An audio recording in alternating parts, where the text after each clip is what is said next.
خالد بن ولید نے پوری زندگی میں کبھی بھی شکست نہیں کھائی، اس وجہ سے حضرت عمر نے اس کو ہٹا دیا۔ لوگوں نے کہا اس کو کیوں ہٹا دیا؟ حضرت عمر نے کہا لوگ یہ نہ سمجھے کہ خالد بن ولید کی وجہ سے مدد ہو رہی ہے، فتح ہو رہی ہے۔ فتح کرانے والا میرا رب ہے، اللہ کے سوا کوئی نہیں ہے۔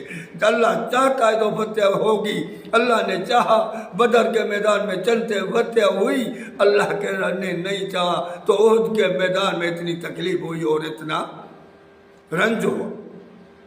آپ پھر بھی اندازہ نہیں کرو گے، پھر بھی نہیں سمجھو گے تو کب سمجھو گے؟ موت کے وقت کچھ بھی نہیں ہوگا۔ اس شرک سے نکلو، کوئی مشکل کچا، کوئی داتا، کوئی دستگیر نہیں ہے۔